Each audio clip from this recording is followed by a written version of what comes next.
Hi there. I'm here today in a cemetery in Boulder,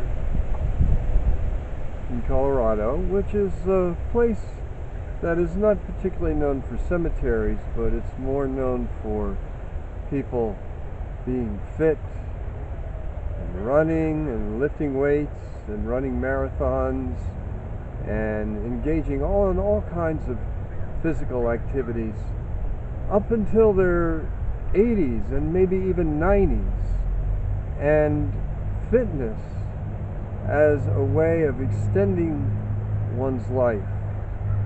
So fitting that we should be here today in this cemetery for me to talk to you about this difference, if there is any, between life and death. Because there is this obsession, not just in Boulder, but in the culture in general, of wanting to live forever. Plastic surgery, and looking young, and being fit into your so-called golden years. Now, I'm not saying that there's anything wrong with that. It's an admirable thing, in fact. But, like anything else, it can become an obsession which takes you away from the experience of really getting to know yourself. And this idea of living forever is something that has been a part of mythology, in fact, for quite some time, all the way back for thousands of years. And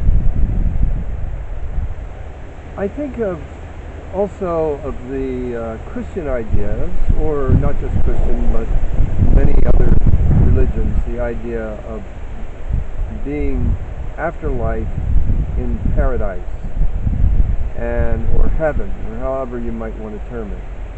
Now, there's a really great saying from the Zen master Dogen from the Soto Zen tradition. He was Japanese, and he lived about probably 1,000 years ago. And this is what he said. He said, "Why wait until you die to meet Buddha? Meet Buddha now in your life. Paradise now in your life." So now, how do we have paradise in our life right now, in this life? Well, there's not that much difference in many ways between the teachings of Vedanta and the teachings of Buddhism, and the idea of there being in Vedanta the ability to reach a state of awareness in which you transcend this physical body, this physical life, which is very different from this attitude of being physically fit and active into your 90s. So that is certainly no guarantee of being happy or engaged in a pursuit of spiritual knowledge and transcending the body itself. So what this quote from Dogen is saying, and what the Vedanta teachings say, are that in this life you have the ability to touch, to reach, to be present in the experience of paradise, as Dogen says, or we could say waking up to the reality of what life really is. Not just life, but that which goes beyond life and death. So when we're quiet, as I've said before in other talks, but when we're quiet, we have the ability to touch something that goes beyond the body, goes beyond the thoughts, and goes beyond all of the everyday cares of our ordinary lives.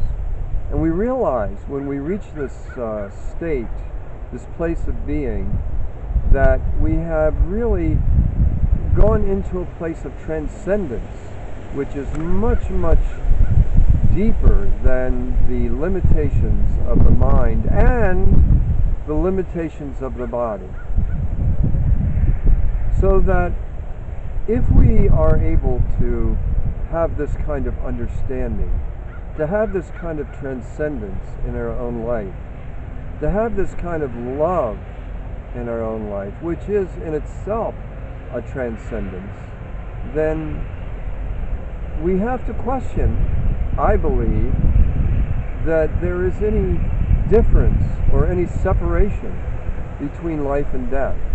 Now here all around me are gravestones, people that have died 150 years ago and that have been lying in this ground ever since then, and people that have died relatively recently. So I wonder, when the body is laid to rest in a beautiful cemetery like this, is there any consciousness of the human being that was, that still exists?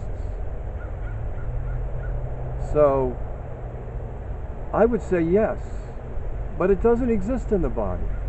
It doesn't exist in the thoughts, it doesn't exist in the mind, and it doesn't even exist in the joy that we can get from satisfying work or relationships. It exists in the heart. Now, if you can be still, and if you can open up to the experience of the truth that exists in your heart, this is a truth that does not have limitations about being in the corporal body or in the spiritual state. It is a sense of experience of yourself, or I should more properly say the self, the Atman, the endlessness, the Om, the eternity that we have the ability to touch within ourselves, whether we're living or whether the body has stopped functioning. So I ask you, do you have the courage? Do you have the wherewithal? Do you have the dedication to actually say that there is no death? And by the same token, to say that there is no life. That life and death are two phases of beingness that we move through. And that opening up in life, taking the effort, taking the time, allowing yourself to have the dedication to explore this question, that you can, as Dogen said, know paradise in this life. So I ask you to do this, to go to a quiet place and to sit. Now, you don't have to sit in any formal meditation posture. It may not be comfortable for you. But a quiet place, a dimly lit place even, a place where you're not going to be disturbed, in which you will be able to stop, be still, and listen, and then begin to open up to the experience of that which is much more vast than the limitation of the mind, the limitation of the thoughts, the limitations of the body, and know this truth Now this takes time, and it takes dedication. Now you can run all you want. You can run all the marathons, enter into all the Ironman competitions that you want, but you're still going to die. You're still going to die. You're still going to end up in a place like this. But if your consciousness, if you allow your consciousness to come to a place where you know, as you contemplate while you're sitting, your own death, and to see how paltry death really is, and to know that the vastness that exists within you is unlimited. Unlimited. Now this is in the word Om. Om. Om means eternity.